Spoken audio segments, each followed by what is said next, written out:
I had a unique experience this week.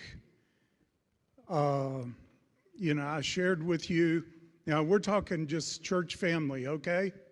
Even though I know our church family extends some places all over the world that are really connected with us here. And,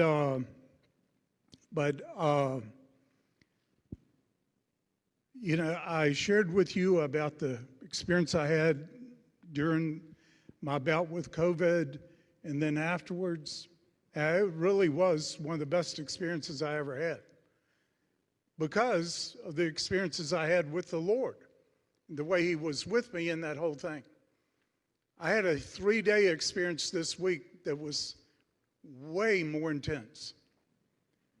And I think ended up, the last day, I have to say, was the greatest day of my life.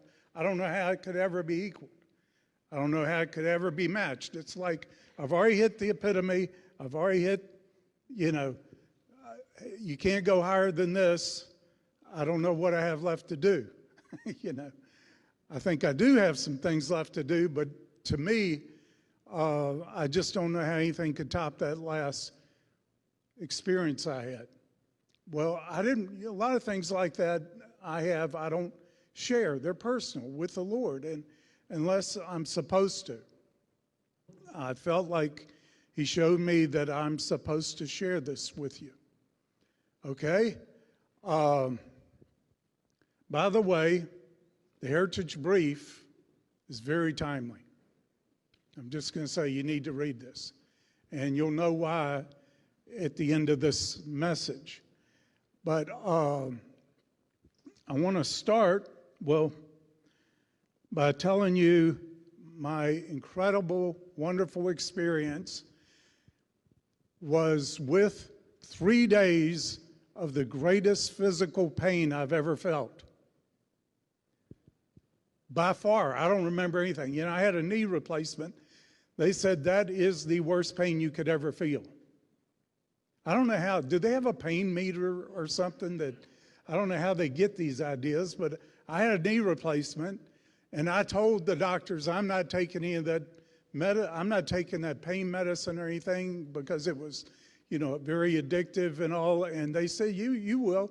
I said, no, I will not. And next morning I woke up and I said, where is that pain medicine? I mean, now, it was, and the whole thing was, I'm just saying, you've heard my philosophy, no pain, no pain. Okay, I don't like pain. I try to do whatever I can to escape pain.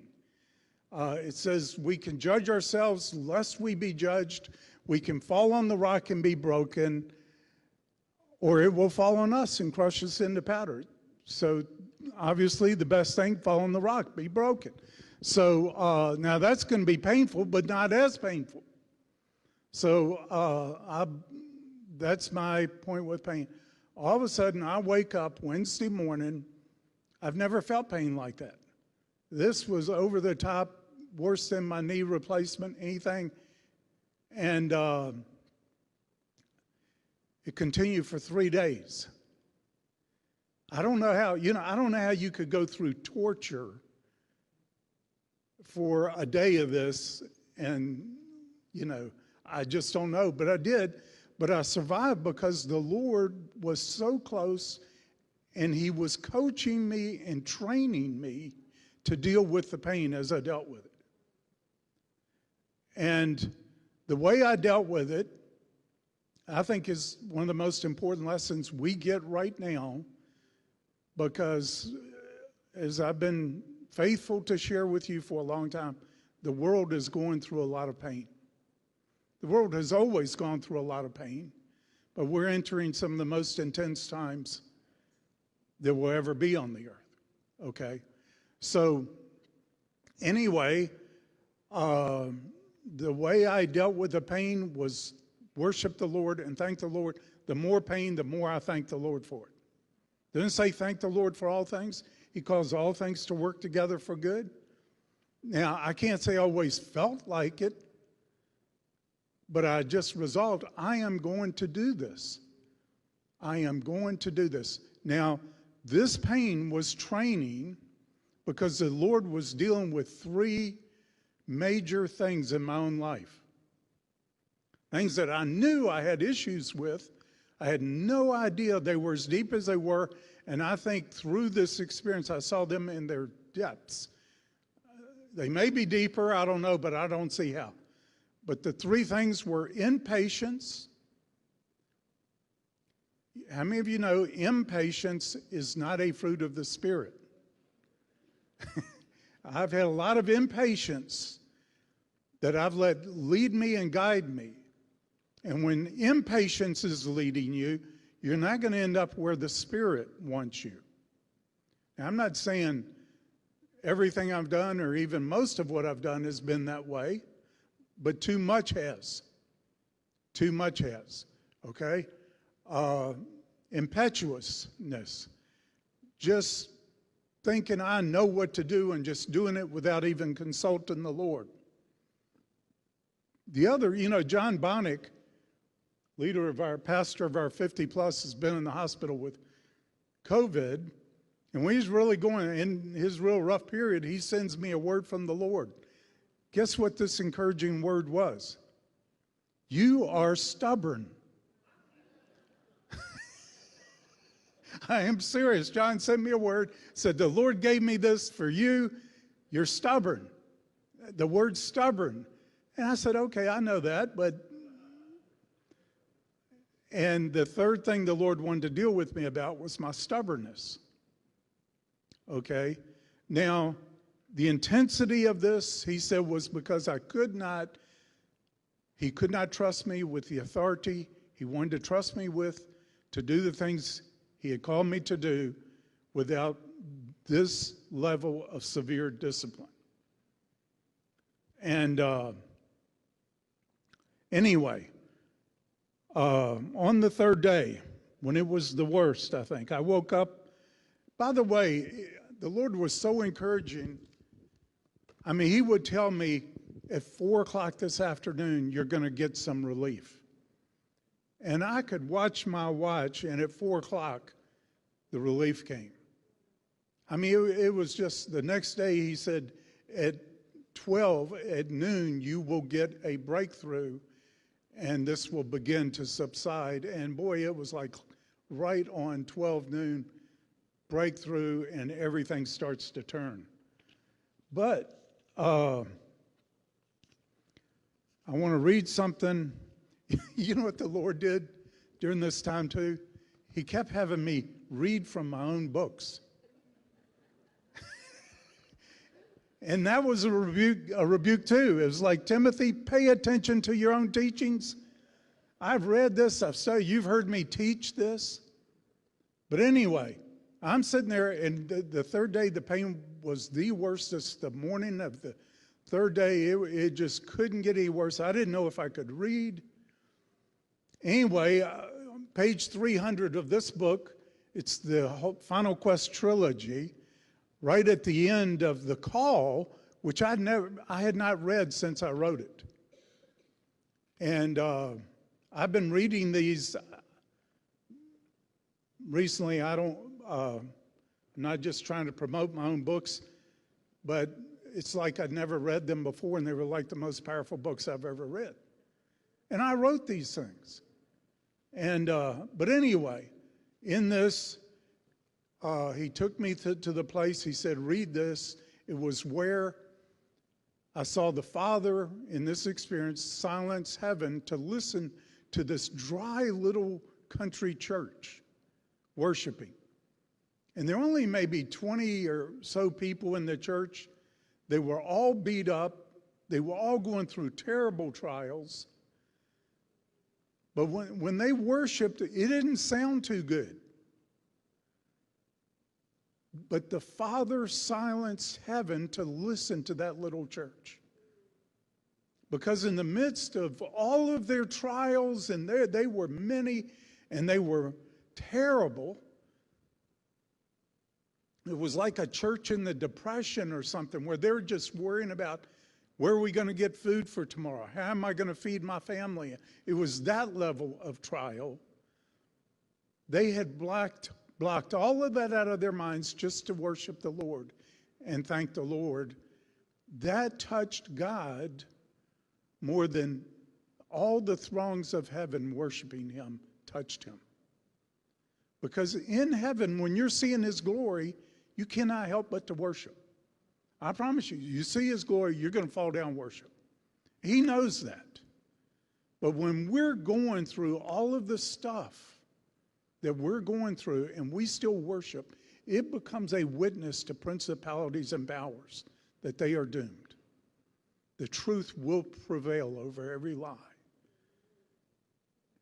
And that God is going to prevail on the earth through men that he created in his image, and through the man, the last Adam, who has redeemed the earth.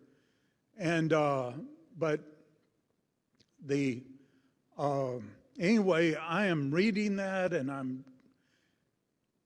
I'm connecting it that, all of my trying to thank him and not complain about this pain and this thing I'm going through. Could I have touched the Father?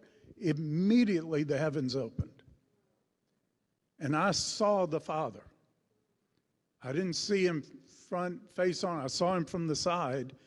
And I was standing off to the side, and I saw him bowed over like this. And I could tell he was really emotional. And my first impression, something terrible has happened. And it looked like all the throngs of heaven were reflecting that same emotion. And Jesus was standing next to me. And he said, they're not mourning. He said, I wanted you to see what you caused the Father to feel when you worshiped him in the midst of your pain. He said, you did this to the Father. And he was emotional with joy. Now, I'm thinking, everything I said, all that was a tiny price to pay if I could bring God Almighty joy for a moment. I mean, if you spend your whole life to touch God Almighty for one moment, it's a life worth lived. We can do that every day, but we can especially do it when we're going through trials. We can especially do it when we don't feel like it, when everything's going wrong, when we're being, attacked and battered. And do you realize all of the evil in all of creation has been cast down to the earth? There's nowhere else that has rebelled against God.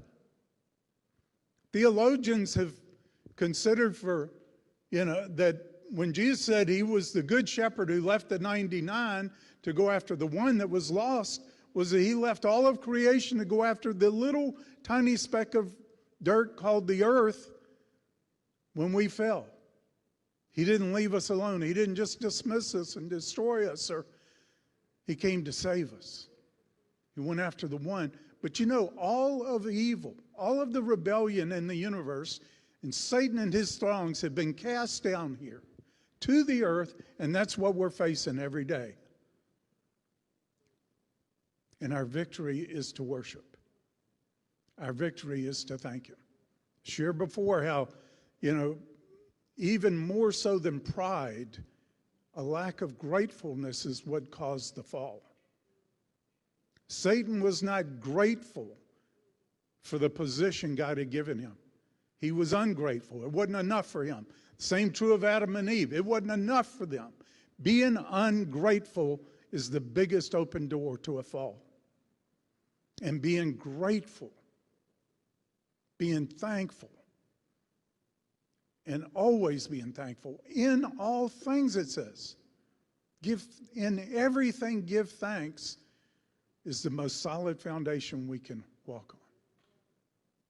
We can't waste our trials. Use them to worship. Okay? So I felt like, if I've touched God, if I've touched the Father like that, I don't know what I could do to top that. I don't know, but I want to be obedient. I want to, deal with my stubbornness, my impatience, my whatever, so I can be used by Him the way He wants. But I'm living to touch Him constantly.